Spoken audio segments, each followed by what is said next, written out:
The skeleton of what had once been a German shepherd lay motionless in the rusted cage.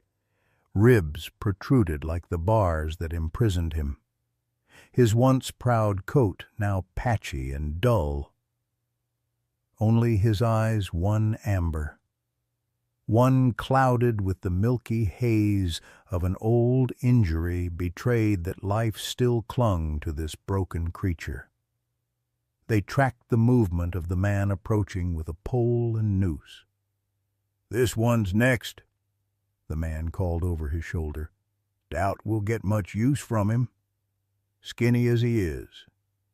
In the dog's fading consciousness, sirens wailed not from the present, but from a memory of flashing lights and the weight of a badge against his chest. Before hunger, before betrayal, before 3 years of wandering led him here, to this place that reeked of fear and death. The German shepherd struggled to his feet. If today was his end, he would meet it standing. Leave a like and share your thoughts in the comments along with the city you're watching from now. Let's continue with the story. Locals called it Dunning's Animal Sanctuary. But the weathered sign at the end of the dirt road concealed a darker purpose, just outside Pinewood, Georgia. The collection of chain-link kennels and corrugated metal sheds served as a clearinghouse for unwanted animals, some destined for illegal fighting rings, others for experimental labs that didn't ask questions about their test subjects. The German shepherd, once known by the call sign Shadow, had arrived 3 days ago. A truck driver found him collapsed by the highway and, seeing no collar, brought him here rather than to a proper shelter. At first glance, few would recognize Shadow as the same animal whose photograph had once hung in the Boston Police Department's K-9 unit hallway. His combat-ready 90 pounds had withered to barely 50. The glossy black and tan coat that gleamed in official photographs now hung in matted clumps, revealing patches of scarred skin underneath. 8 miles away, in the Whispering Pines trailer park, 8-year-old Lily Parker sat cross-legged on her narrow bed, counting quarters from her mason jar. The morning sunlight streamed through the thin curtains, illuminating her blonde hair and the small constellation of freckles across her nose. 27, 28, $40.50, she whispered, her blue eyes bright with determination. Just $9.50 short of the used bicycle at Peterson's Hardware. 3 more weeks of collecting cans and helping Mrs. Abernathy with her garden, and it would be hers. A clattering from the kitchen announced that her grandmother, Martha, was awake and making breakfast. The aroma of bacon filtered through the thin walls of the double-wide trailer they shared with Lily's mother, Sarah.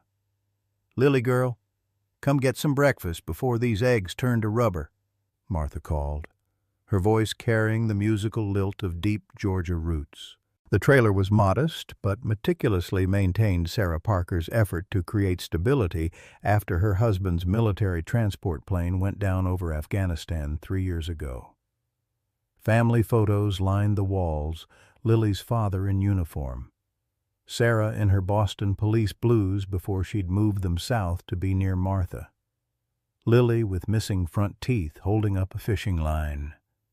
What none of them knew that morning was how one chance encounter would soon bind their fates to a dog that had once been a hero, then forgotten, and was now awaiting his final hour in a cage just a short bike ride away.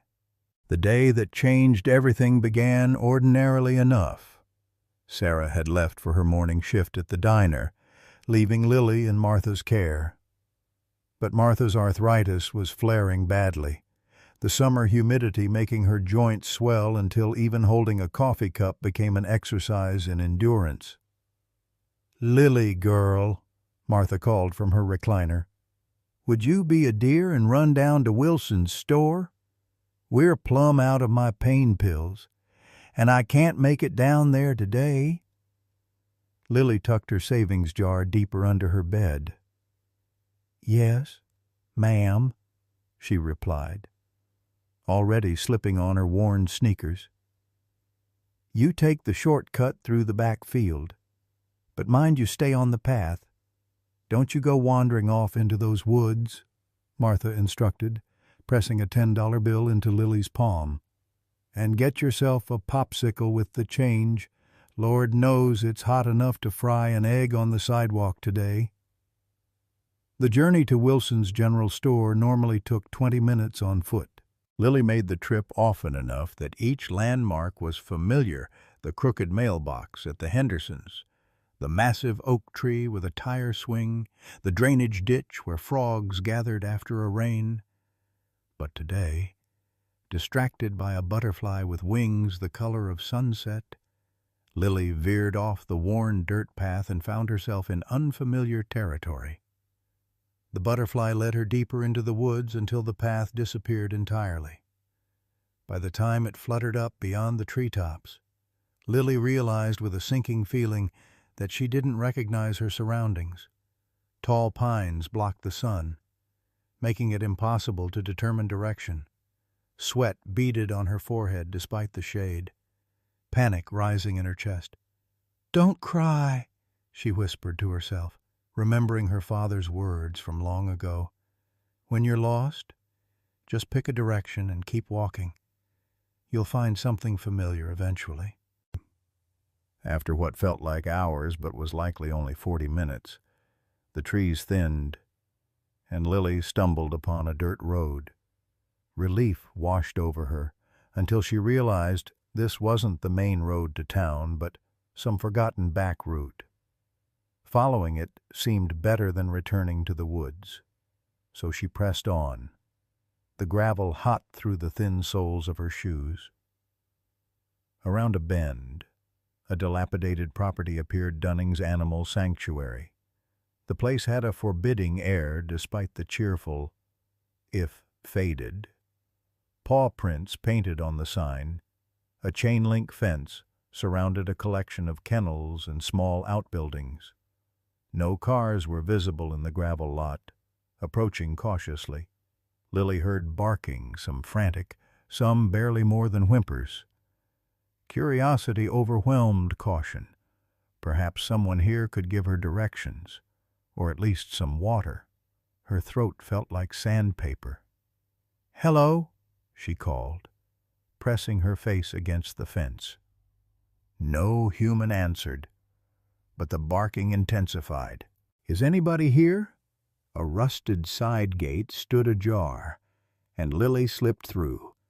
The smell hit her immediately, a pungent mixture of urine, feces, and something else, something sickly sweet that made her stomach turn. Rows of cages lined a concrete pad, most containing dogs of various breeds. Some lunged at the cage doors, barking furiously. Others cowered in corners, their spirits seemingly broken. "It's okay," she whispered, though she knew it wasn't. Even at 8, Lily recognized suffering when she saw it. These animals weren't being cared for properly. Their water bowls were empty or tipped over, and many looked painfully thin. At the far end, in a cage set apart from the others, she spotted him. Unlike the other dogs, this one made no sound. He stood with dignity despite his emaciated frame, watching her with mismatched eyes, one amber, one clouded white. A German shepherd, or what remained of one. Something about his gaze drew her forward. This wasn't the frantic pleading or fear she saw in the other cages. This was a quiet resignation, a soldier preparing for the end. "Hey, boy," Lily whispered, approaching slowly. The dog's ears twitched, but he remained still, assessing her with an intelligence that seemed almost human. "Are you thirsty?" Finding a hose coiled against a nearby wall. Lily filled an overturned bowl and placed it near the cage. The shepherd watched, but didn't approach, even as she pushed the bowl between the bars with a stick. "You should drink," she urged. "It'll make you feel better."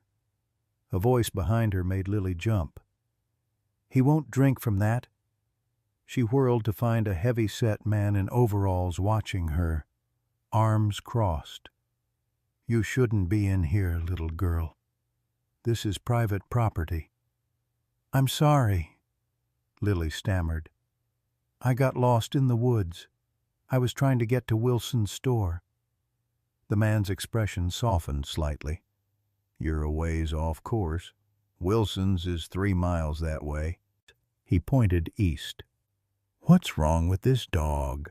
Lily asked, unable to contain her concern. "He looks really sick." The man shrugged. "Found him on the roadside. No collar, no chip. Looks like he's been on his own a long time. Probably got hit by a car at some point, too. With that eye. What's going to happen to him?" A pause. "We'll find a place for him." The man's tone suggested otherwise. "Today, might be. Got a fella coming who takes the ones nobody wants." Lily understood, even if the man wouldn't say it directly. She'd heard adults talk in euphemisms before, especially about hard things. "I want him," she blurted out. The man laughed. "This ain't a pet shop, kid. And that dog's half dead anyway. Wouldn't make much of a pet." Lily's hand went to her pocket, feeling the $10 bill Martha had given her. "I have money," she said. $10. $10. The man scoffed. That wouldn't even cover his food for a week. But as he looked at the dog again, his expression changed. "Though I suppose nobody else is likely to take him, skinny as he is." He seemed to be talking more to himself than to Lily. "Might be doing me a favor. Saving me the trouble." Lily held out the crumpled bill, her hand trembling slightly. "Please." After a long moment, the man snatched the money. "Your parents are going to kill me," he muttered, fishing a ring of keys from his pocket. "And don't you tell nobody where you got him. You hear far as anyone knows. You found him wandering." The lock clicked open. The shepherd remained motionless, watching with that same dignified caution. "Come on, boy," Lily called softly. "It's okay now." Slowly, with deliberate steps that suggested pain in his joints, the dog emerged from the cage. Once clear of the door, he stopped and looked up at Lily. Then, to her astonishment, he lowered himself to the ground at her feet, his chin touching the concrete in what looked remarkably like a bow. A sound escaped him, not quite a whine, almost a sigh, and as Lily knelt beside him, she saw moisture in his good eye. "It's okay," she whispered, hesitantly touching his scarred head. "I'll take care of you now." The man watched this exchange with an expression of bewilderment. "Strangest thing," he muttered. "Almost like he understands." As Lily led her new companion away from Dunning's, she whispered a promise. "I don't know what happened to you before, but you're safe now. I won't let anyone hurt you again." The dog padded silently beside her, his gait uneven, but his head finally raised, as if some long dormant spark had been rekindled in his broken body. Getting the dog home proved more challenging than Lily had anticipated. Though he followed her obediently, his weakened condition meant frequent stops, every 100 yards or so. He would sink to his haunches, breath coming in labored pants, his one good eye fixed on her apologetically. "It's okay," Lily assured him each time. "We can rest." She wished she had water to offer him, worried about his dehydration in the Georgia heat. The sun beat down mercilessly as they slowly made their way through back roads toward Whispering Pines. By the time the familiar trailers came into view, nearly 2 hours had passed. Martha would be worried sick. The dog's pace had slowed to a painful shuffle, and Lily feared he might collapse before they reached home. "Just a little farther," she encouraged, though her own legs ached from the long walk. "See those trailers? That's where I live." As predicted, Martha was on the porch steps, phone in hand, likely about to call Sarah in a panic. When she spotted Lily, relief washed over her weathered face until she noticed the skeletal animal trailing behind her granddaughter. "Lord have mercy, child." "What in heaven's name is that?" Martha exclaimed, rising unsteadily from her chair. "He's a dog, Grandma. He needs our help," Lily replied, her chin set in that stubborn way that reminded Martha so much of Lily's father. "I can see it's a dog, though barely. Where did you find such a creature? And where are my arthritis pills?" Martha's voice held concern rather than anger, her eyes moving from the child to the pitiful animal now standing motionless in their yard. Lily recounted a carefully edited version of her adventure, omitting the part about giving away Martha's $10. The dog remained where he was, swaying slightly, eyes darting between the trailer and the surrounding area as if assessing for threats. "He was going to be killed today, Grandma. I couldn't leave him there." Tears welled in Lily's eyes. Martha sighed, her expression softening. "Bring him round back to the hose. That animal needs water and a wash before he sets foot in this house. And you best pray your mama sees this with a charitable heart when she gets home." The dog startled at the sound of running water, backing away with a low growl that seemed to surprise even him. Lily spoke softly, reassuring him, and eventually he allowed her to rinse the worst of the dirt from his coat. As the water ran through his matted fur, something metallic caught in Lily's fingers, a small rectangular tag tangled in the fur near his shoulder. She carefully worked it free. The tag was military style, similar to her father's dog tags, which Sarah kept in a shadow box on the mantel. But instead of a soldier's information, this one read, "Shadow K97734, Boston PD." "Grandma," Lily called excitedly, "his name is Shadow, and he was a police dog." Martha limped over to examine the tag, her eyebrows rising. "Boston PD. That's where your mama worked before." She trailed off, studying the emaciated animal with new interest. "Well, he's come a mighty long way from home." That night, after a heated discussion with Sarah, "We can barely afford to feed ourselves, and you bring home a dog that needs a vet we can't pay for." Shadow was reluctantly allowed to stay on the covered back porch.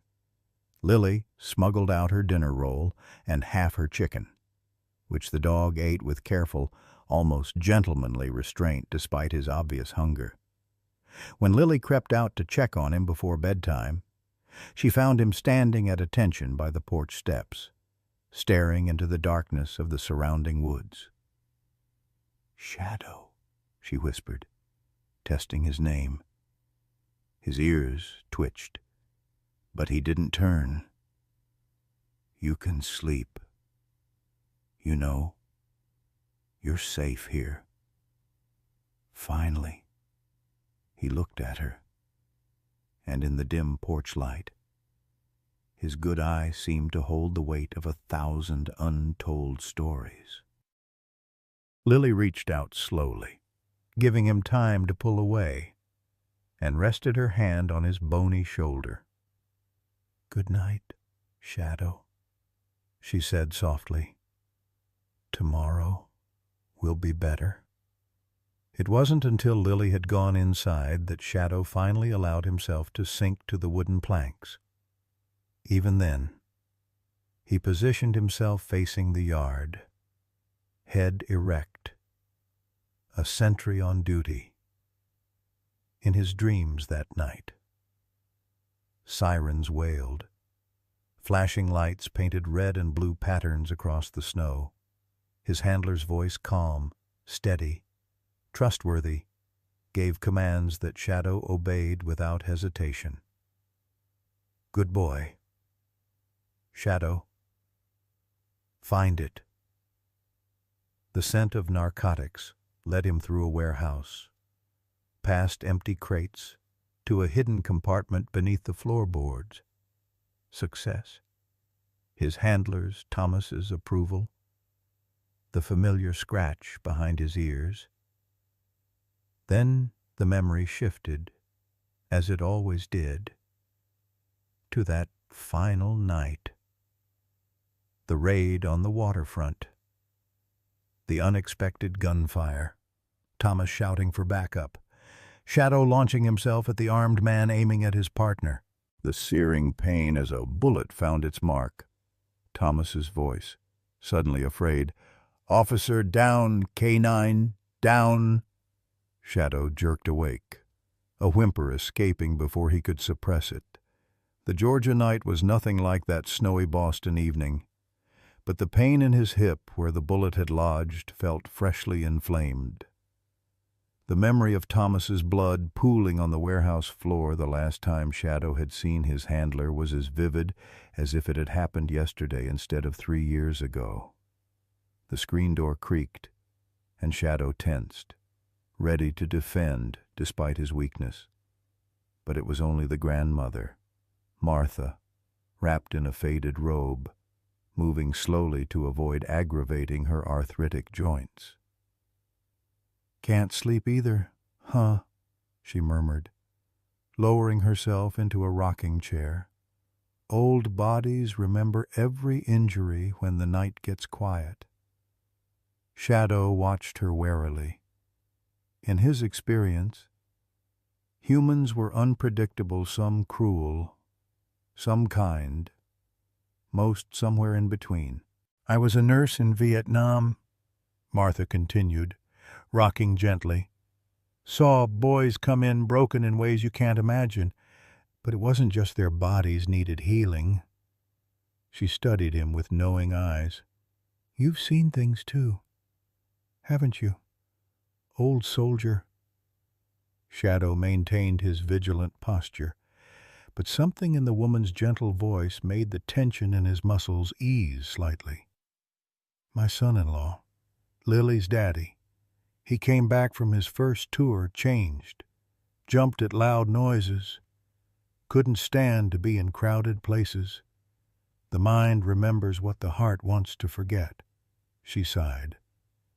"He never got to finish healing before that plane went down." A long silence followed, filled only with the chorus of cicadas and the gentle creak of Martha's chair. "Lily sees something in you," Martha finally said.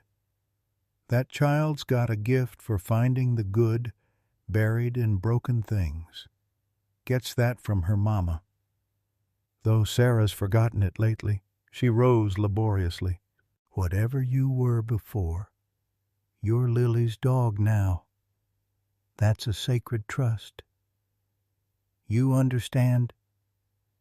Shadow didn't respond, but as Martha shuffled back inside, his gaze followed her with a new awareness.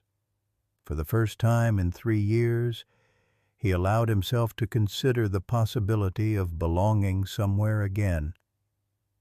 The next morning brought Sarah's reluctant agreement to let Shadow stay, until we can find his rightful owners or a proper home." Lily's joy was tempered by the knowledge that this arrangement might be temporary, but she threw herself into caring for her new companion with single-minded determination. Using the Internet at the public library, Lily researched the care of malnourished dogs. She spent her afternoons collecting aluminum cans for recycling money to buy the special food the websites recommended. Martha contributed her knowledge of home remedies, creating a salve for Shadow's various skin ailments from comfrey and calendula grown in her small garden. For his part, Shadow maintained a respectful distance from the family, never pushing for affection, but vigilantly watching over them, particularly Lily. At night, he patrolled the perimeter of their small lot before settling on the porch. During the day, he followed Lily at a consistent 3 paces behind, close enough to protect, far enough to show deference. "That dog acts like he's still on duty," Sarah observed one evening, watching through the window as Shadow accompanied Lily to the mailbox. "Maybe he is," Martha replied. "Some callings run deeper than circumstance." A week into Shadow's stay, as Sarah hung laundry while Lily and the dog played a tentative game of fetch in the yard, a battered pickup truck slowed on the road in front of their trailer. The driver, a hard-faced man with a jagged scar across his jaw, studied the scene with unexpected intensity. Shadow froze mid-movement, the tennis ball dropping from his mouth. A low growl built in his chest as he positioned himself between Lily and the road. "What's wrong, boy?" Lily asked, following his gaze to the truck. The vehicle accelerated suddenly, disappearing around the bend, but Shadow's posture remained rigid, his hackles raised. "It's okay," Lily assured him, though she felt a strange chill despite the summer heat. "He's gone now." But in Shadow's experience, threats rarely disappeared so easily. Something about the man's scent had triggered a buried memory, one connected to the night Thomas died. As he reluctantly resumed his game with Lily, Shadow knew with certainty their peaceful interlude was about to end. 2 weeks passed, and Shadow's transformation became the talk of Whispering Pines. The skeletal creature Lily had brought home was slowly being replaced by a dignified animal whose true nature emerged with each passing day. His coat, though still scarred in places, regained some of its luster through Martha's diligent brushing and the improved diet. He'd gained nearly 15 pounds, muscle beginning to rebuild on his once wasted frame. But it was the change in his demeanor that most fascinated the Parker women. As Shadow's physical strength returned, so too did glimpses of his training and intelligence. He no longer ate frantically but waited for permission. He responded to hand signals Lily hadn't intentionally taught him. Most notably, he performed a perimeter check of their property each morning and evening, moving with military precision despite his lingering limp. "That's a working dog if I ever saw one," remarked Ed Wilson when Sarah brought Shadow to his general store one afternoon. "German shepherds like that. They're not built for sitting around. They need purpose." Sarah watched as Shadow sat perfectly beside Lily at the counter, his eyes constantly scanning the store's entrance. He was a police dog in Boston, according to his tag, K9 unit. How'd he end up here? Those dogs are valuable. That's what I've been wondering, Sarah admitted. I tried calling Boston PD, but got shuffled around. No one seemed interested in a missing K9 from 3 years ago. Weird, Ed replied, handing a peppermint stick to Lily. You'd think they'd keep better track of their investments.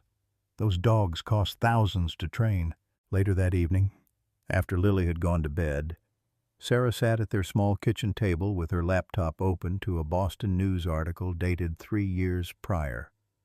Officer and K-9 partner down in drug raid gone wrong. The grainy photograph showed a younger, healthier Shadow, beside a smiling officer identified as Thomas Reynolds, 34. According to the article, Officer Reynolds had died of gunshot wounds sustained during a waterfront raid that uncovered a major heroin shipment. His K-9 partner had also been wounded but was expected to recover. A follow-up article, dated 2 weeks later, briefly mentioned that the K-9 involved in the raid had been retired from service due to injuries and trauma. No further information was provided about where the dog had been placed. "What happened to you after that?" Sarah murmured, reaching for her phone. "And how did you end up in a backwoods Georgia dog pound?" Her former academy classmate, now a lieutenant in the Boston department, answered on the third ring. "McConnell." "Mike?" "It's Sarah Parker." A pause. "Sarah. Damn. It's been, what, 3 years? How's civilian life treating you?" "It's treating," she replied dryly. "Listen, I need information about a K-9 that disappeared from your department about 3 years ago. Belonged to an Officer Thomas Reynolds." The silence on the other end stretched uncomfortably. "Why are you asking about that?" Mike finally asked, his tone noticeably cooler. "Because the dog showed up at a rural pound in Georgia, half dead. My daughter rescued him."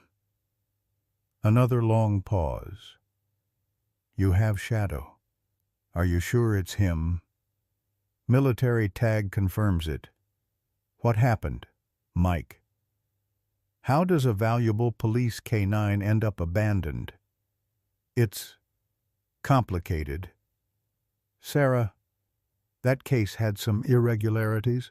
"What kind of irregularities?" Mike lowered his voice.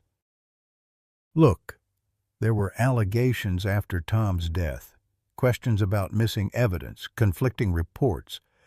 The dog was supposedly placed with a retired K-9 handler in Vermont. If he ended up in Georgia..." He trailed off. "Someone wanted him gone." Sarah finished, the realization dawning. "He was a witness?" "Dogs can't testify." "Sarah." "No, but their handlers can. And Shadow was with Thomas that night. What really happened on that raid?" "Mike." Another heavy silence. "I've got to go. Be careful.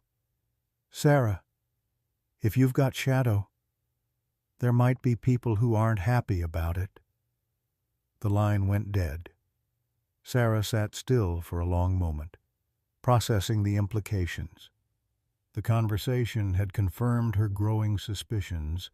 Shadow wasn't just a police dog who'd fallen through the cracks of bureaucracy. He was evidence that someone had gone to great lengths to dispose of. "You heard all that, didn't you?" she said without turning. Shadow stood in the kitchen doorway, his posture alert, his good eye fixed on her with an intensity that made it hard to remember he was just a dog. "Your partner was investigating something more than a simple drug deal," Sarah continued, speaking to Shadow as if he could understand every word. "And someone made sure neither of you could talk about it." Martha appeared behind Shadow, her nightgown billowing around her thin frame. "Talking to dogs now. Next thing you know, you'll be answering for him too." Sarah managed a weak smile. "Just thinking aloud. Did we wake you?" "These old ears still work fine." Martha moved to the refrigerator, pouring herself a glass of sweet tea. So, our shadow here's got secrets. Does he? Possibly dangerous ones? Sarah closed her laptop. I think someone deliberately lost him after his handler was killed, and now he's resurfaced here. With us. Martha sipped her tea thoughtfully. The Lord works in mysterious ways. Perhaps this is where he's meant to be. Or perhaps we're now in danger because of what he represents. Sarah countered. That truck that's been driving by the one shadow always growls at what if it's connected. You always did have a nose for trouble, Sarah, even as a little girl. Martha settled into a chair. But seems to me, having a trained police dog around might be just the protection this family needs, especially with you working those late shifts at the diner. Sarah glanced at Shadow, who remained statue still in the doorway. I don't know if he's still capable of protection. He's been through too much. As if in answer, Shadow crossed the kitchen with quiet dignity and positioned himself beside Sarah's chair, leaning gently against her leg the first time he'd initiated contact with anyone but Lily. The message seemed clear. I am still here. I am still able. Sarah hesitantly placed her hand on his head, feeling the ridged scar tissue beneath his fur. All right, partner, she whispered. We'll figure this out together. The following days brought a new rhythm to the Parker household. Sarah began researching Shadow's history more deeply, reaching out to former colleagues and compiling information about the case that had cost Thomas Reynolds his life. Martha continued her gentle rehabilitation of Shadow's physical ailments, incorporating stretches and massage techniques she'd learned during her nursing career. And Lily, oblivious to the potential danger, simply loved her dog with the uncomplicated devotion of a child who had found a kindred spirit. Shadow, for his part, seemed to draw strength from this new purpose. His limp became less pronounced as he patrolled their property with increasing vigilance. He no longer shied away from loud noises or sudden movements. Most notably, he began sleeping inside at the foot of Lily's bed rather than maintaining his sentry position on the porch, a sign that Martha interpreted as progress. He's starting to trust that he can rest without disaster striking, she observed. That's healing, plain and simple. One hot afternoon, while Sarah was at work and Martha dozed in her recliner, Lily sat on the porch steps reading aloud from her favorite book. Shadow lay beside her, his head on his paws, seemingly content just to listen to her voice. The most beautiful things in the world cannot be seen or touched. Lily read carefully. They are felt with the heart. Shadow's ears suddenly pricked forward, his body tensing. A low growl rumbled in his chest as he rose to his feet. What is it? Boy, Lily asked, marking her place in the book. The familiar pickup truck appeared around the bend, moving slowly. As it approached their trailer, Shadow positioned himself in front of Lily, his stance widening, hackles raised. This time, the truck stopped. The driver, the same hard-faced man who had passed by before, stepped out. His movements casual, but his eyes cold and calculating.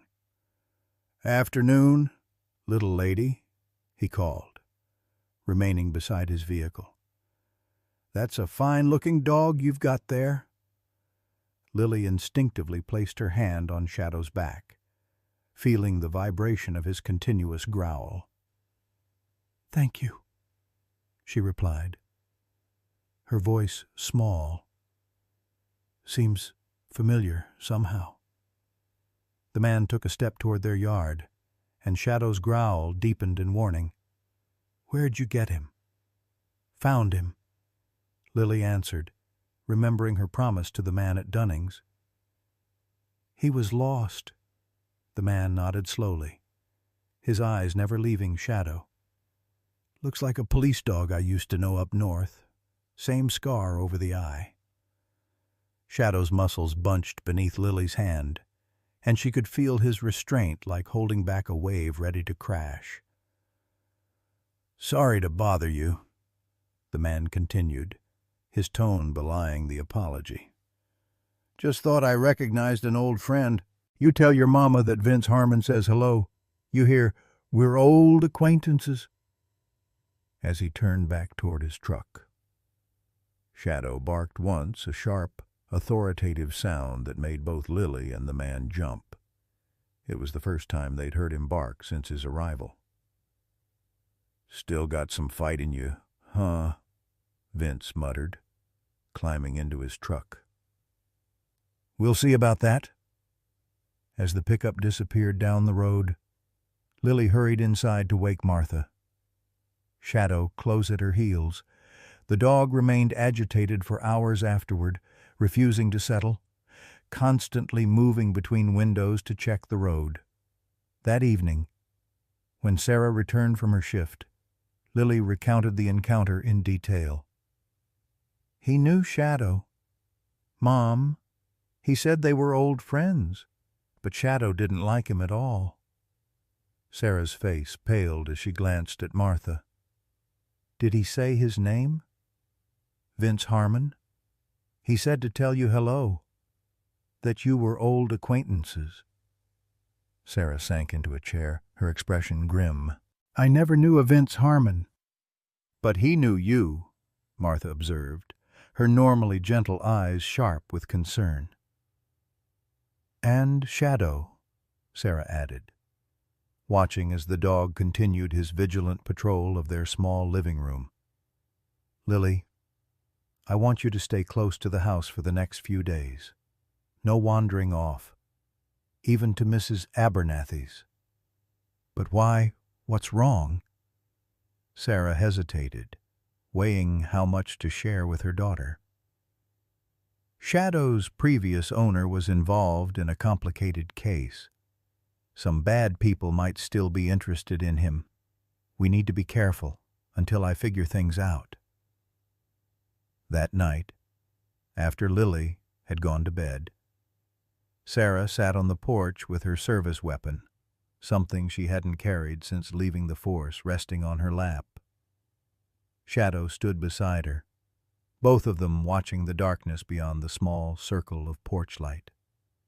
"I ran his name," she said quietly to the dog. "Vincent Harmon, released from federal prison 3 months ago after serving 7 years for drug trafficking, arrested in a separate case from the one you and Thomas were working on, but connected to the same network." She paused. "He shouldn't know who I am. Shadow. I was never involved in those cases." Shadow's ears twitched, his good eye reflecting the porch light as he glanced at her.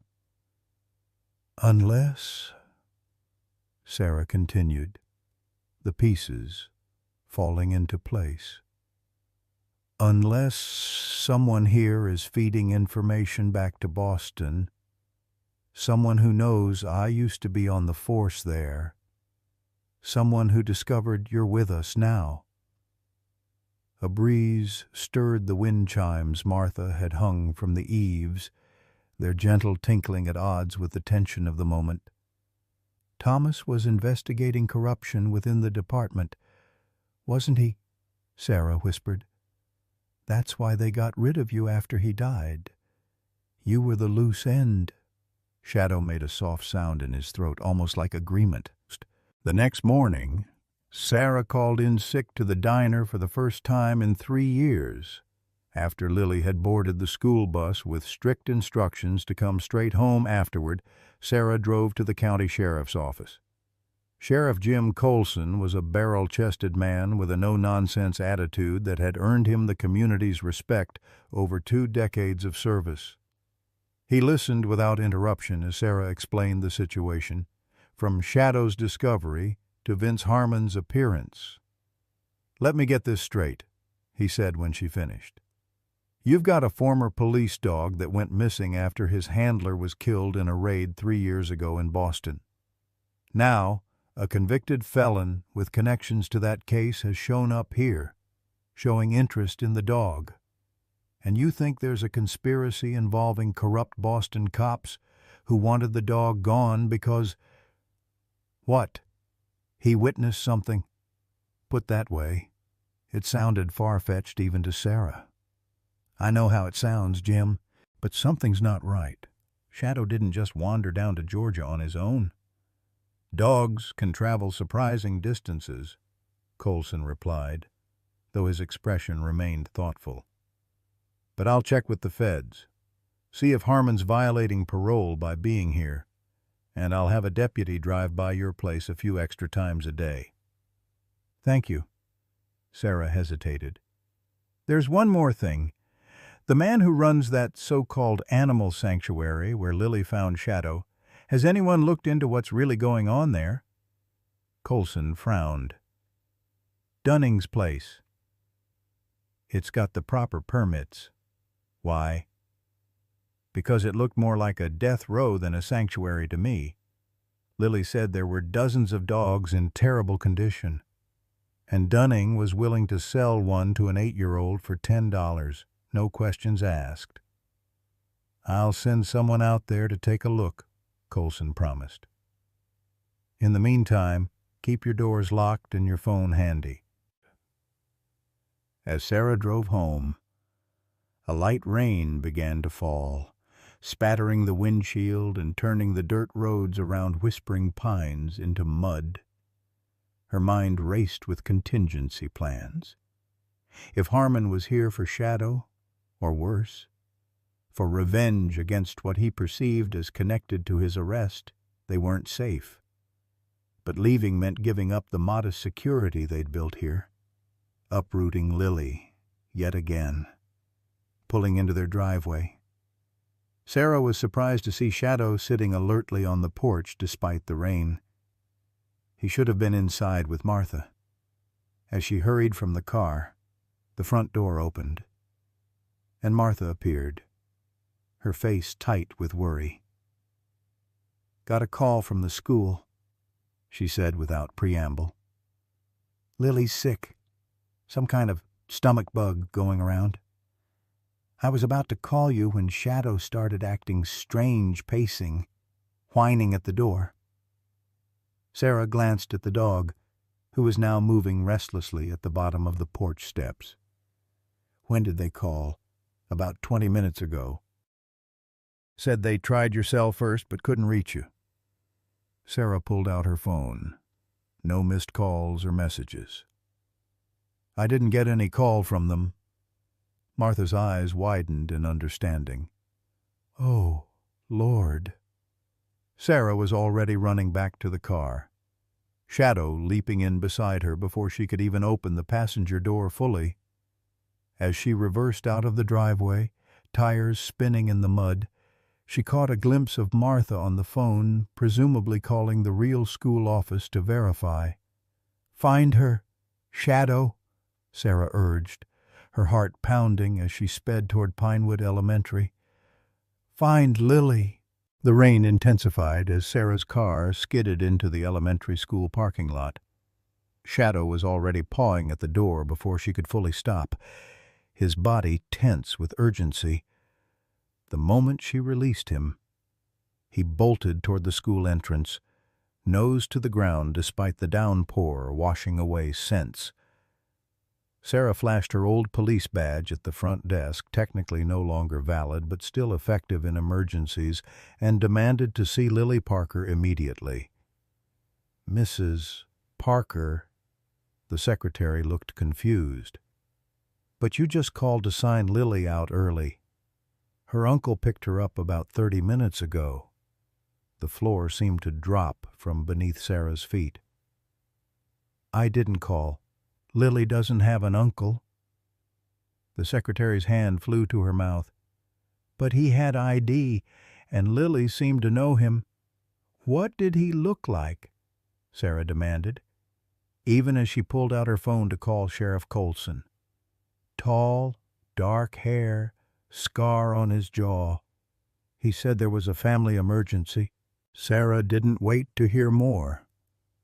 Outside, Shadow had already circled the building and returned to her side, his posture communicating what words couldn't. Lily's trail led away from the school. Sheriff Colson arrived with 2 deputies just as Sarah was preparing to follow Shadow's lead. "We've got roadblocks going up on all major routes out of the county," he informed her, rain dripping from the brim of his hat. "And an Amber Alert is being issued. You're sure it's this Harmon character?" "The description matches," Sarah replied, watching Shadow pace anxiously. "But I don't understand why. Lily has nothing to do with whatever happened in Boston." "Sometimes revenge is motive enough," Colson said grimly. "Does your dog have any tracking ability? Our K-9 unit is tied up with a search and rescue on the river." "He was narcotics primarily, but he's been following something since we arrived." Sarah turned to Shadow. "Find Lily. Find her. Shadow." The German shepherd didn't hesitate. Despite his age and lingering injuries, he moved with renewed purpose, leading them across the school playground toward a service road that wound behind the building. Sarah and Colson followed, the sheriff radioing their position to his deputies. The service road eventually joined with a county highway, where Shadow momentarily lost the trail. He circled in frustration, whining softly before catching a scent again and heading toward a turnoff that led into densely wooded state land. "Jameson Wildlife Management Area," Colson explained as they returned to their vehicles. 15,000 acres of forest with dozens of old hunting cabins and service roads. If Harmon's familiar with the area, he could keep a hostage hidden out there for days. Sarah felt ill at the thought. "We need to get search teams in there now." "Already coordinating with state police and Forest Service," Colson assured her. "But that dog of yours might be our best shot at finding her quickly." They followed Shadow's lead in Colson's 4-wheel-drive cruiser, the unpaved forest road quickly becoming treacherous in the steady rain. After 20 minutes of increasingly difficult terrain, Shadow suddenly stiffened in the back seat, a low growl building in his chest. "He's got something," Sarah whispered, as Colson killed the engine. 100 yards ahead, barely visible through the rain and trees, sat a weathered cabin. Beside it was parked the familiar pickup truck. Shadow's growl deepened, his focus absolute. "That's Harmon's vehicle," Sarah confirmed. Colson reached for his radio, but Sarah stopped him. "If we wait for backup, he might panic. He already knows we'd be looking for her. And if we go in without backup, we could be walking into a trap," Colson countered. Shadow's attention shifted between the cabin and Sarah, his training evident in his restraint, despite his obvious urgency. "I'm going," Sarah decided, checking her weapon. "Shadow and I will approach from the rear. You cover the front. If Harmon tries to run, at least one of us can intercept him." Colson didn't look happy about the plan, but nodded. 10 minutes. If you're not back, I'm calling in tactical."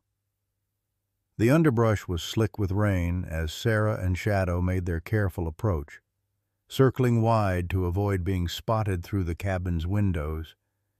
Shadow moved with surprising stealth for an animal his size, staying low and stopping whenever Sarah did. From their position behind the cabin, Sarah could see a small back porch with a door. No windows on this side. She strained to hear any sound from inside over the drumming of rain on leaves, but the cabin appeared quiet. "Find Lily," she whispered to Shadow, who immediately pressed his nose to the gap beneath the door. His reaction was immediate, a tail wag followed by a soft whine. Lily was inside. Sarah tested the door handle. Locked. But the old cabin's construction was less than solid, and a firm push with her shoulder made the frame creak. Another push, and the door gave way with a splintering sound that seemed impossibly loud in the quiet forest. Shadow was through the opening before Sarah could stop him. A streak of wet fur moving with deadly purpose. Sarah followed, gun drawn, blinking as her eyes adjusted to the dim interior.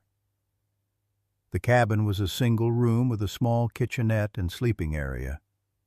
Lily sat on a cot against the far wall, her hands bound in front of her but otherwise appearing unharmed.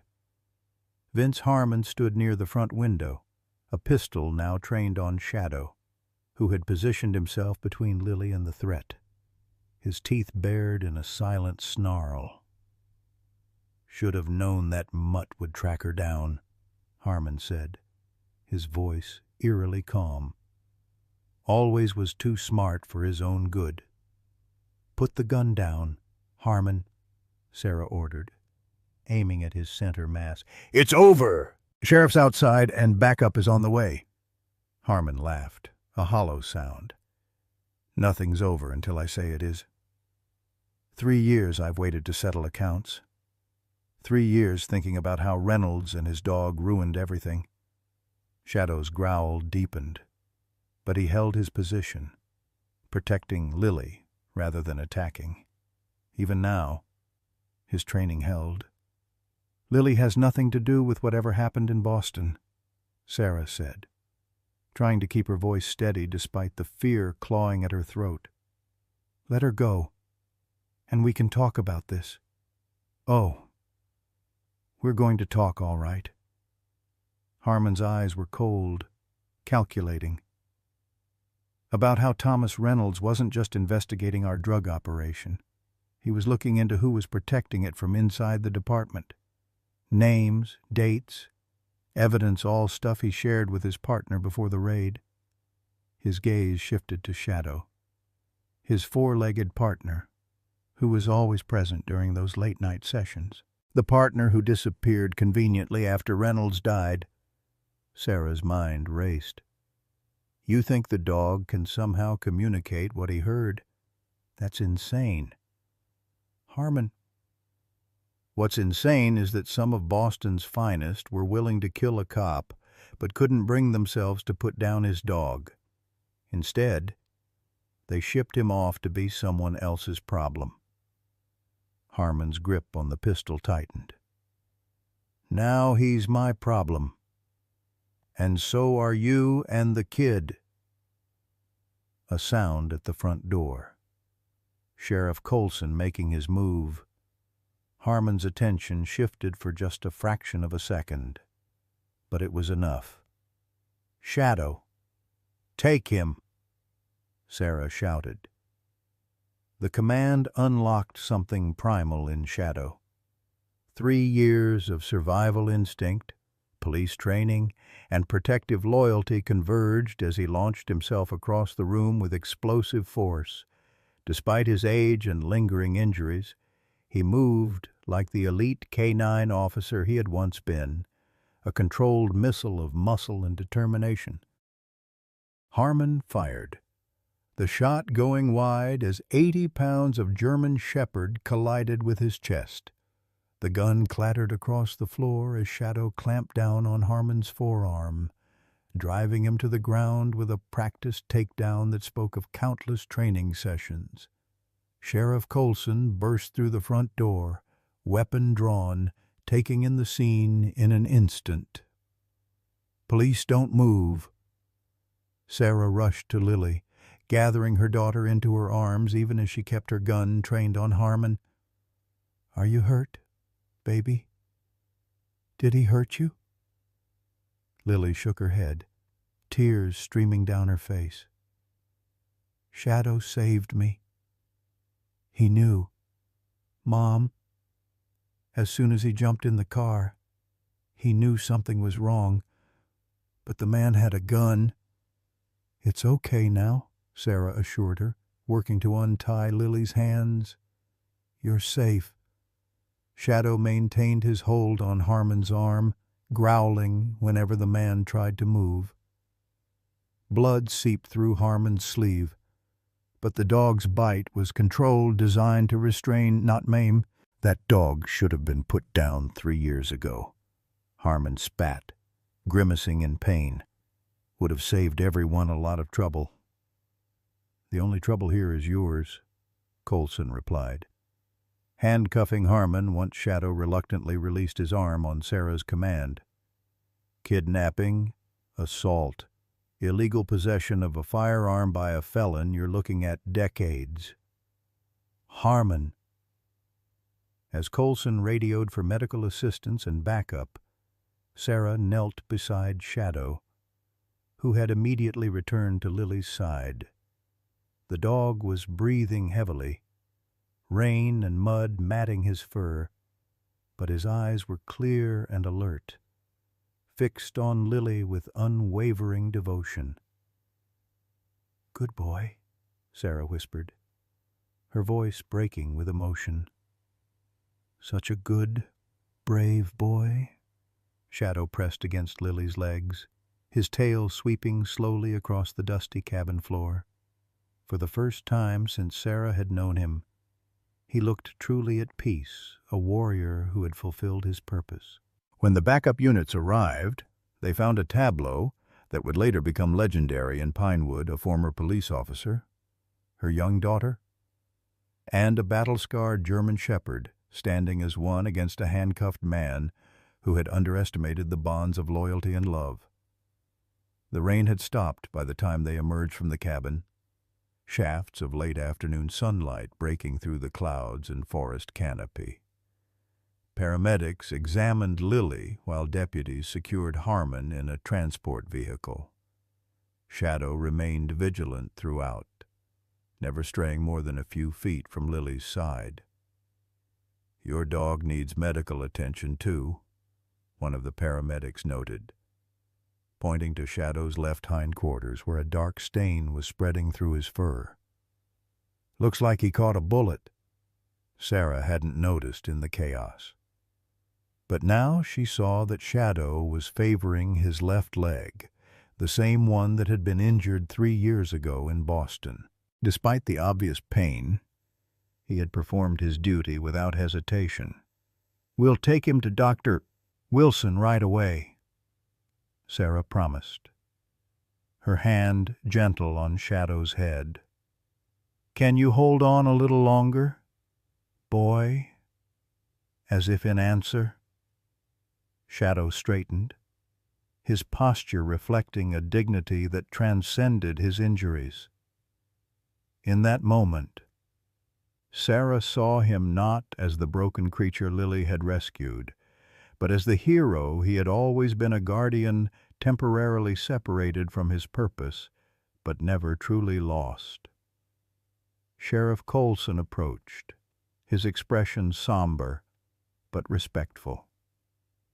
"Your dog just saved a lot of lives today.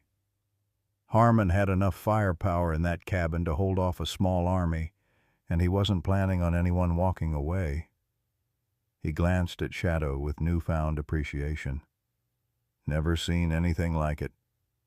"Neither had I," Sarah admitted, "until Lily brought him home." As they prepared to leave the forest, Lily knelt beside Shadow, wrapping her arms around his neck in a gentle embrace. "You kept your promise," she whispered against his fur. "You protected me, just like you used to protect your first partner." Shadow leaned into her touch, his good eye half closing in contentment. The path ahead would hold challenges, his wound needed treatment, and questions about the Boston corruption case remained unanswered, but in this moment, those concerns seemed distant. He had found his place again, his purpose restored through the love of a child who had seen value in what others had discarded. With the setting sun gilding the treetops, Sarah, Lily, and Shadow made their way out of the forest toward home.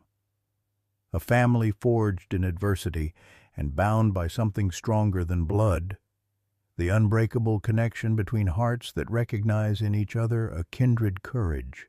Dr. Wilson's veterinary clinic stayed open well past closing time that evening. The small waiting room filled with an unlikely assembly: Sheriff Colson, 2 deputies, Martha, who had been brought by a neighbor after Sarah called with the news, and, of course, Sarah and Lily, who refused to leave despite everyone's suggestion that she should rest after her ordeal. "He didn't leave me," Lily insisted, her small face set with determination. "I'm not leaving him." So they waited. The minutes stretching into hours as Dr. Wilson and his assistant worked to remove the bullet from Shadow's hip, a delicate procedure complicated by the presence of old scar tissue from his previous injury.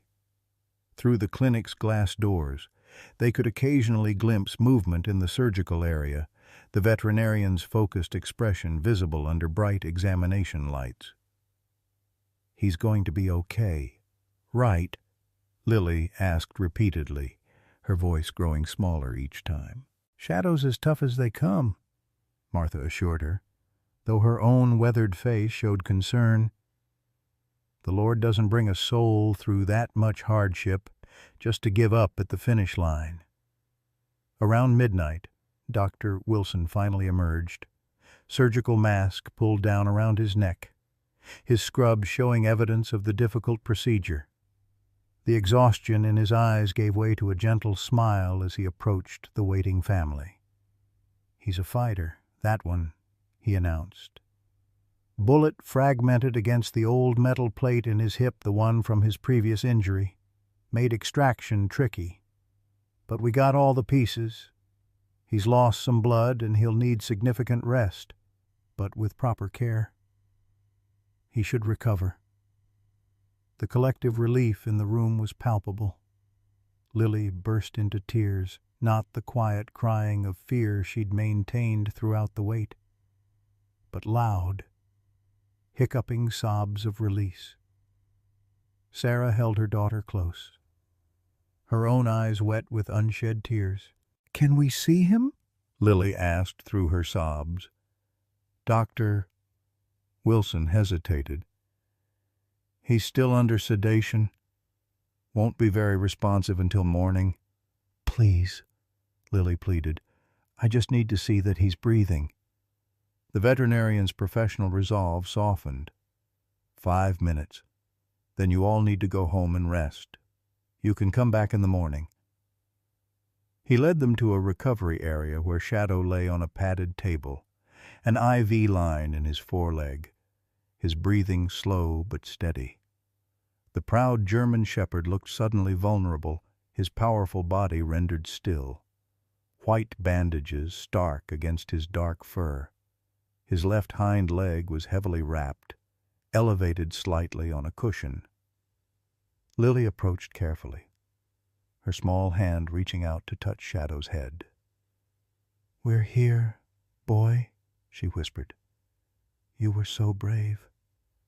The bravest dog in the whole world."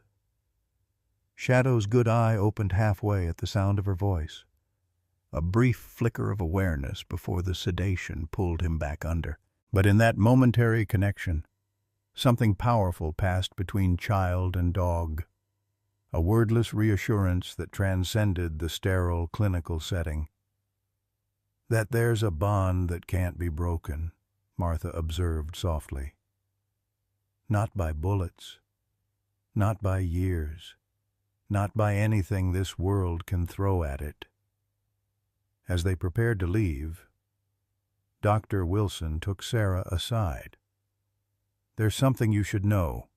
When we were removing the bullet, we found something else lodged near the old wound, a microchip, but not a standard identification one. It's military grade, the kind used for sensitive documentation. Your dog was carrying something important. Sarah glanced back at Shadow. Can you extract it? Already did. It's a data chip, waterproofed in a special casing. Whatever's on it, someone went to extraordinary lengths to make sure it survived.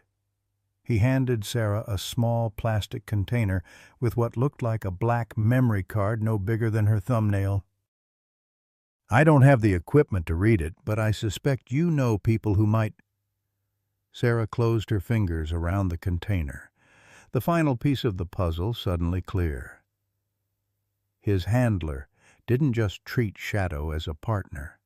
He used him as a secure transport, a living safe for evidence that corrupt officers couldn't find in a standard search. And someone figured it out after the handler died, Dr. Wilson concluded. Explains why they didn't want to risk an autopsy on the dog, and why they tried to make him disappear instead. The implications were staggering. For 3 years, Shadow had carried within his body the evidence that could potentially expose a network of corruption surviving abandonment, starvation, and abuse, guided by some inexplicable instinct toward the one person who had been connected to his former life, Sarah, Thomas Reynolds's academy classmate. The next morning brought rain again, a gentle summer shower that washed the world clean after the previous day's drama at the veterinary clinic. Shadow was awake but groggy, his good eye brightening visibly when Lily entered his recovery room. His tail thumped weakly against the examination table in greeting. "The doctor says you have to stay here a few more days," Lily informed him seriously, settling onto a stool beside him. "But I'm going to visit every day, and when you come home, I have a surprise for you." Sarah watched from the doorway as her daughter proceeded to read aloud from The Little Prince, the book she'd been sharing with Shadow before the kidnapping. The dog's attention remained fixed on Lily, his ears moving slightly with the cadence of her voice, as if understanding every word. Dr. Wilson approached with Shadow's morning medication. "Never seen anything like it," he commented quietly to Sarah. "Most dogs with his level of injury would be whimpering, demanding attention. He just lies there, dignified as can be, like he knows exactly what's happening and is determined not to make a fuss." "He was trained to endure," Sarah replied, her voice tinged with both admiration and sadness. "To put the mission above his own comfort." "Well, his mission now is to heal," the veterinarian said firmly, "and to be the family guardian he clearly wants to be." Later that day, Sarah drove to the sheriff's office with the microchip secured in an evidence bag. Sheriff Colson listened intently as she explained her theory about Shadow's role as an unwitting courier of evidence. "If what's on this chip is as significant as we think, it needs to go straight to the FBI," Colson advised. "This is way beyond local jurisdiction, especially if it involves police corruption in another state." 2 FBI agents arrived from Atlanta by nightfall. The data extraction was performed in Colson's office, the contents appearing on his computer screen: financial records, photographs, recorded conversations, a meticulous documentation of police officers facilitating drug shipments, taking payoffs, and ultimately planning the elimination of Thomas Reynolds when he got too close to the truth. Officer Reynolds suspected he was being watched, one of the agents explained as they reviewed the material. So he created this backup of his investigation and concealed it in the one partner he knew couldn't be compromised.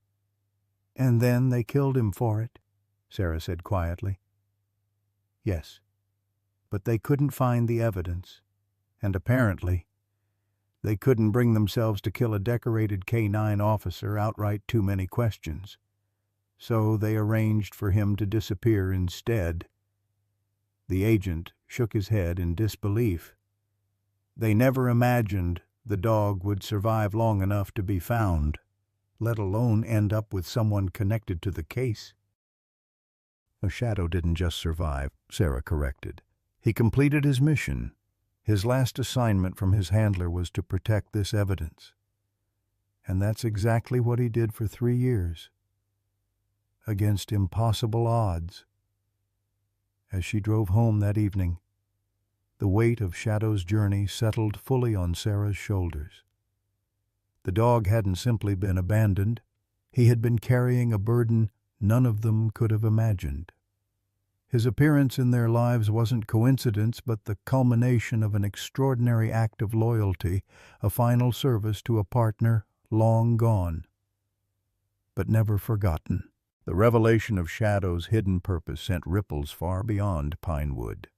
Within days, federal agents descended on the Boston Police Department, executing search warrants and conducting interviews that sent shockwaves through the ranks. 3 senior officers were placed on administrative leave, then formally arrested as the evidence from Shadow's microchip was corroborated by additional sources that emerged once the investigation gained momentum. For the Parker family, the aftermath brought unexpected challenges. News vans appeared at the end of their dirt driveway, reporters eager to capture the story of the heroic K-9 who had carried crucial evidence across state lines, and the little girl who had saved him from death row. Sarah fielded calls from national media outlets, police associations, and even a book publisher, all while trying to maintain some semblance of normalcy for Lily's sake. Through it all, their focus remained on Shadow's recovery. After 5 days at Dr. Wilson's clinic, the German Shepherd was cleared to return home, though with strict instructions for limited movement and regular medication. His homecoming was subdued compared to the media circus that had begun to surround his story, just 3 humans waiting on the porch steps of their modest trailer. Martha having baked Shadow's favorite peanut butter biscuits for the occasion. As Sarah helped him from the car, Shadow moved with the careful dignity of a soldier returning from battle wounded but unbowed. His leg was still heavily bandaged, but his eyes were clear and alert, taking in the familiar surroundings of the place that had become his sanctuary. When he reached the bottom of the porch steps, he paused, looking up at the short climb with what seemed like uncertainty. "It's okay, boy," Lily encouraged from the top step. "Take your time." Instead of attempting the stairs, Shadow lowered himself to the ground, his chin resting on his paws in what appeared to be defeat. Sarah started to move to help him, but Martha held her back with a gentle hand. "Some journeys a soul's got to make on their own," she murmured. "Even if it's just 3 steps. For long moments, Shadow remained motionless, his breathing steady but labored. Then, with visible effort, he pushed himself up again. 1 step at a time, he navigated the short climb, each movement deliberate and clearly painful. When he finally reached the top, Lily wrapped her arms around his neck, burying her face in his fur. "You did it," she whispered. "I knew you would." Inside, they had prepared a comfortable bed in the living room, an old mattress covered with blankets positioned where Shadow could see both the front door and Lily's bedroom. He settled onto it with a deep sigh, his body relaxing as if recognizing he was truly home. That evening, as Lily sat beside Shadow, reading her book aloud, a knock at the door announced the arrival of Sheriff Colson and a man Sarah didn't recognize, tall, distinguished, with the bearing of someone accustomed to authority. "Sarah, this is Director Phillips from the FBI's Criminal Investigation Division." Colson introduced them. He wanted to meet Shadow personally. The director's eyes moved to the German Shepherd, who had raised his head at the entrance of strangers. "So, this is the hero of the hour," he said, his voice carrying genuine respect. "May I?" he asked, gesturing toward Shadow. Sarah nodded, watching carefully as the director approached and knelt beside the dog's bed. Shadow regarded him with cautious interest, but allowed the man to place a hand gently on his head. "In 30 years with the Bureau, I've never seen anything quite like this," Phillips admitted. "The evidence he preserved has already led to 5 arrests in Boston, with more likely to follow. We're looking at one of the most significant police corruption cases in recent history." He was just doing what he was trained to do. Sarah replied, "Being loyal to his partner. That kind of loyalty deserves recognition." Phillips reached into his jacket and withdrew a small box, which he opened to reveal a metal gold, inscribed with the FBI seal. "This is the FBI Medal for Meritorious Achievement. It's usually reserved for agents who display exceptional courage in the line of duty. The director authorized this special presentation for Shadow." Lily's eyes widened as Phillips carefully affixed the medal to Shadow's collar. "Does this mean he's an FBI dog now?" Phillips smiled. "It means he's being honored for completing one of the longest and most important missions in law enforcement history." He looked directly at Shadow. "Consider yourself officially retired. Officer, with full honors." Shadow seemed to understand the solemnity of the moment, holding perfectly still until the medal was secured, then lowering his head in what could almost be interpreted as a bow of acknowledgement. After the officials departed, Lily examined the medal with reverent fingers. "See? Shadow, everyone knows you're a hero now." That night, for the first time since joining their household, Shadow slept deeply without positioning himself on guard. The vigilance that had kept him alive for 3 years and had saved Lily's life gave way to a profound exhaustion as his body finally surrendered to healing. In the morning, Sarah received another visitor, this one unexpected and unwelcome. The man from Dunning's sanctuary stood awkwardly on their porch, hat in hands, shifting nervously under Sarah's cold stare. "I heard about what happened," he began, unable to meet her eyes. "About the dog being a police canine and all. I just wanted to say, you sold a starving injured service animal to an 8-year-old child for $10. Sarah interrupted, her voice low but sharp. "An animal that had served his country and been deliberately abandoned. There's nothing you can say that makes that right." The man nodded, his shoulders slumping. "I know. That's why I'm here. Sheriff's office has shut down my operation, rightfully so. I was cutting corners, looking the other way when I shouldn't." He finally looked up. "But I brought something that might help." From his truck, he retrieved a large bag of premium dog food and a worn leather object that Sarah recognized immediately, a police K9 harness, the kind used during official duties. Found it tangled in his fur when he was brought in. Didn't think much of it at the time. Figured it was just an old piece of equipment someone had used on him. He held out the harness, the Boston PD K9 unit insignia still visible despite years of wear. Thought he might want it back. Sort of a piece of his history, you know.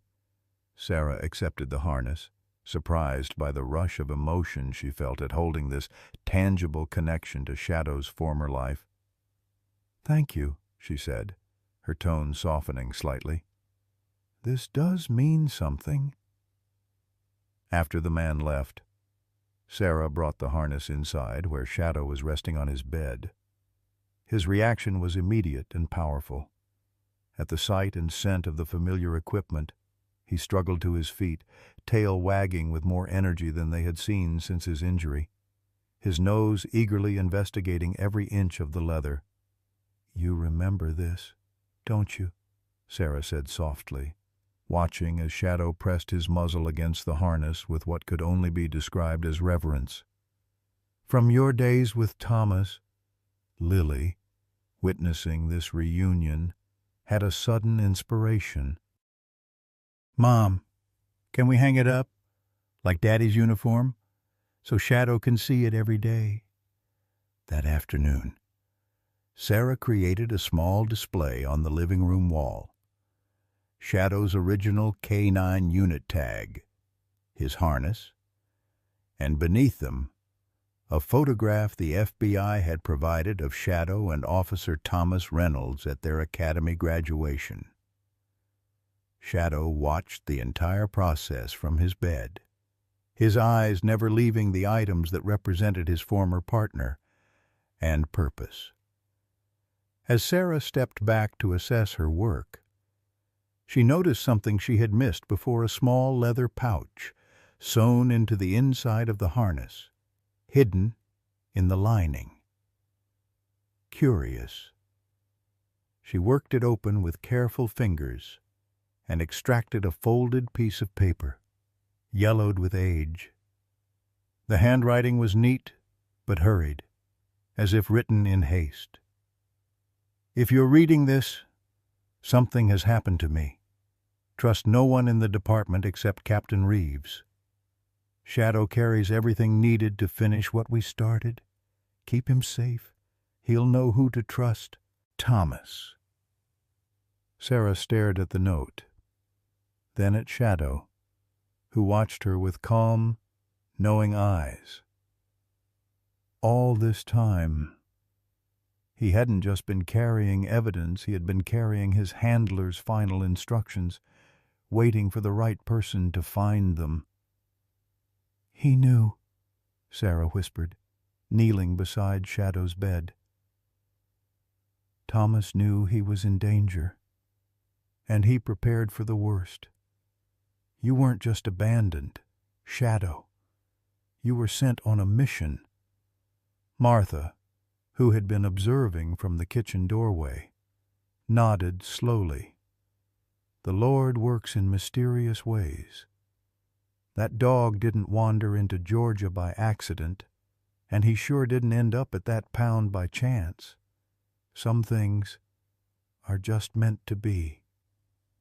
As the sun set over Whispering Pines that evening, casting long shadows through the trailer windows, Sarah watched her daughter curled up asleep against Shadow's side.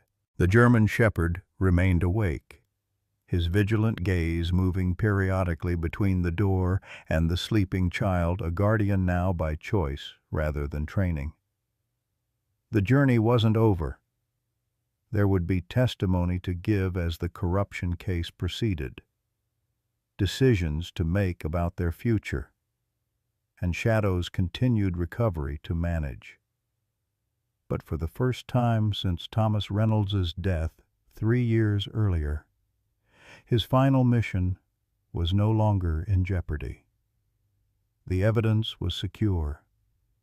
Justice was in motion.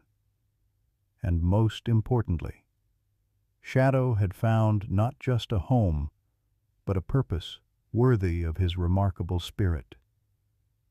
In the soft lamplight, the FBI medal gleamed against Shadow's collar, an official recognition of what the Parker family had known from the beginning, that within the broken body of a discarded dog lived the heart of a true hero, whose loyalty transcended abandonment, abuse, and even death itself.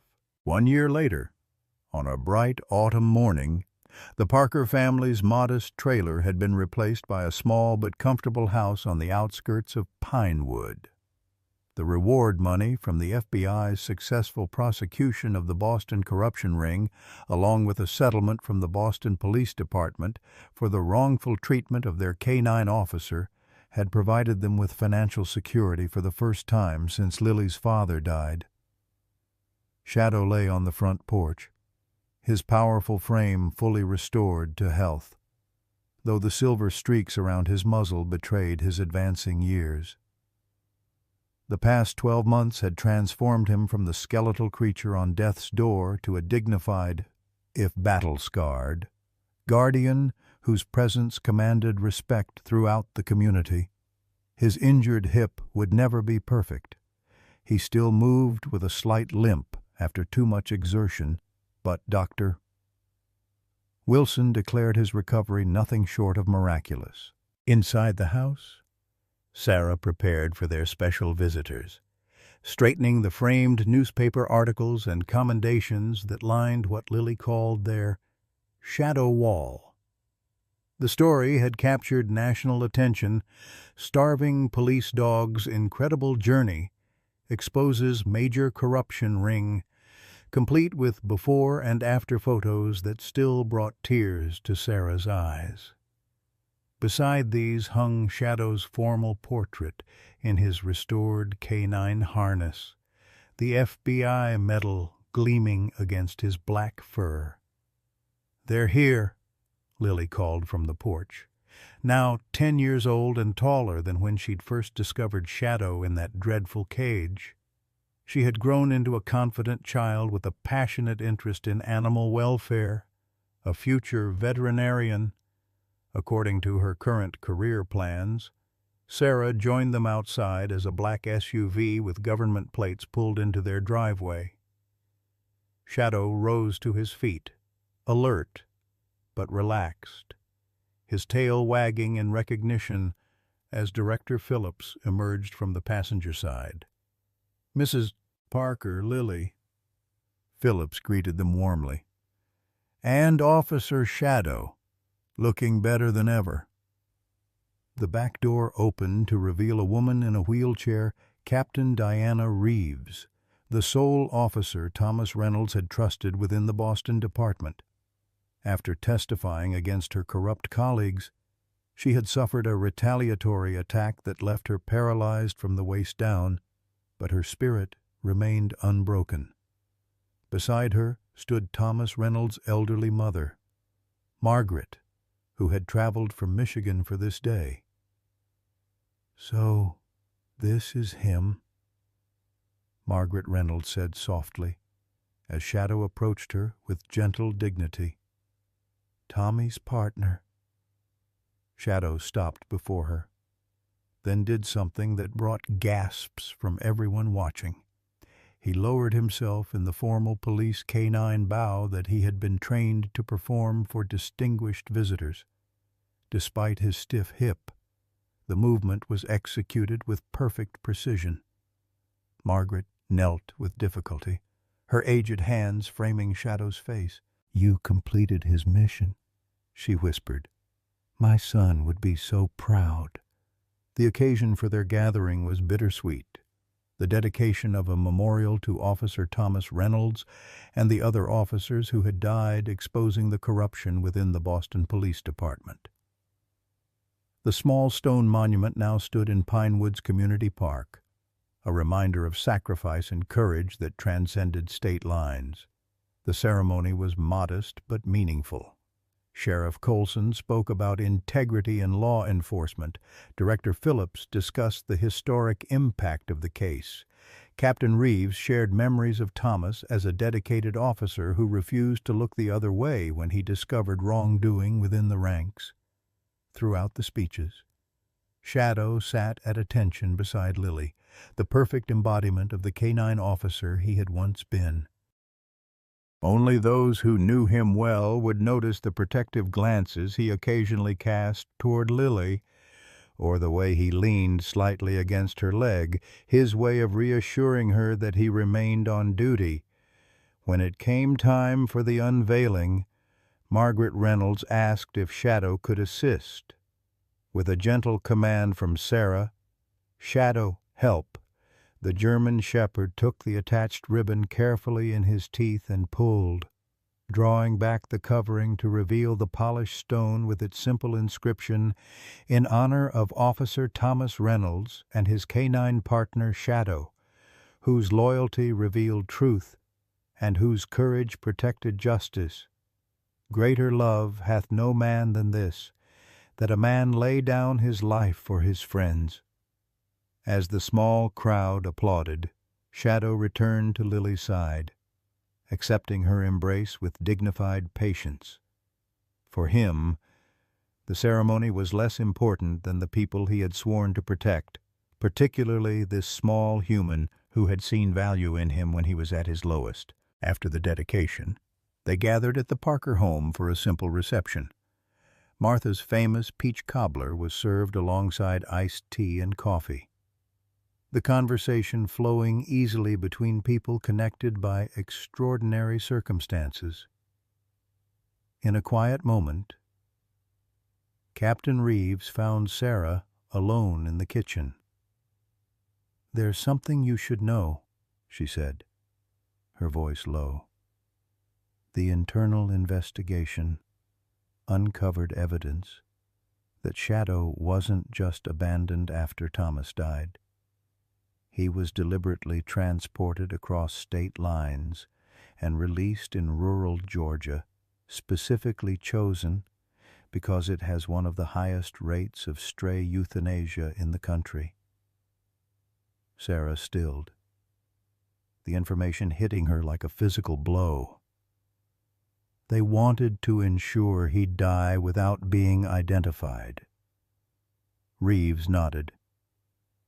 But they underestimated two things: Shadow's will to survive, and fate's way of bringing justice full circle. She glanced through the doorway to where Shadow lay beside Lily in the living room. "Thomas always said that dog was special, that he understood things on a different level. I think he was right." Later that evening, after their guests had departed and Lily had gone to bed, Sarah sat on the porch steps with Shadow beside her. The night was clear, stars sprawling across the Georgia sky in brilliant constellations. Martha had retired early, leaving them in companionable silence. "You know, sometimes I wonder if you understand everything that's happened," Sarah mused, her hand resting lightly on Shadow's back. "How close you came to the end. How many lives you've touched." Shadow leaned against her, his solid warmth reassuring in the cool evening air. "Thomas would be proud of you," she continued, "completing the mission, protecting Lily, bringing his killers to justice, above and beyond the call of duty. Officer."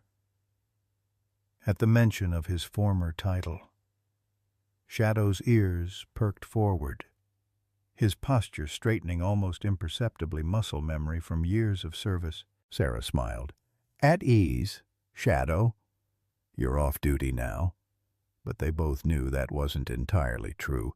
Shadow's vigilance never fully disappeared. It had simply transformed from professional obligation to personal commitment. His territory had contracted from the streets of Boston to the boundaries of the Parker property, his charges reduced from the general public to one small family. But the dedication remained unchanged, 3 times a week. Shadow and Lily visited the Pinewood Children's Hospital, where Shadow now served as a certified therapy dog. His gentle patience with sick and injured children had made him a favorite among staff and patients alike. The former police K-9, who had once tracked dangerous criminals, now specialized in bringing smiles to the faces of children fighting their own battles, a repurposing of his training that seemed to fulfill him in ways no one had anticipated. Dr. Wilson, who had overseen Shadow's therapy certification, often remarked that he'd never seen an animal so intuitive about human needs. "He knows which kids need physical comfort and which ones just need quiet presence," he'd observed. Can't teach that kind of empathy. As the night deepened, Sarah's thoughts turned to the journey that had brought them here, from Lily's impulsive rescue of a starving dog to the unraveling of a criminal conspiracy that had claimed multiple lives.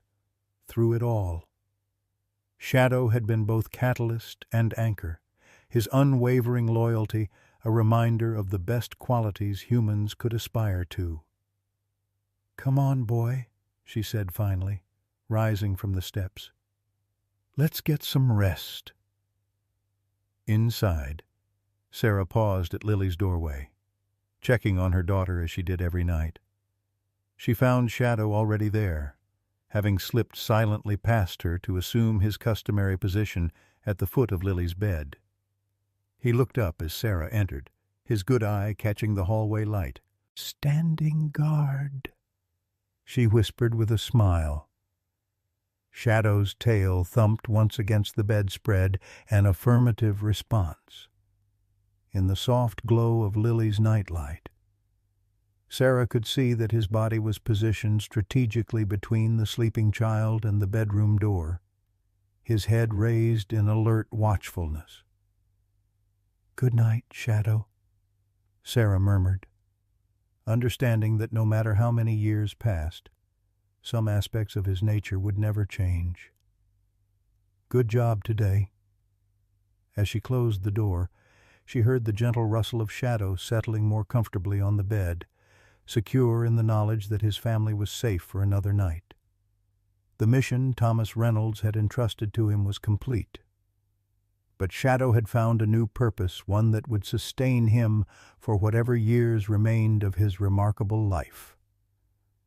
Outside, the stars continued their silent vigil, witness to the extraordinary bond between a once-abandoned dog and the child who had recognized the hero beneath his broken exterior. Their story had already inspired changes in canine officer protection laws in 3 states, with pending legislation named Shadow's Law that would classify abandonment or mistreatment of police service animals as a felony offense.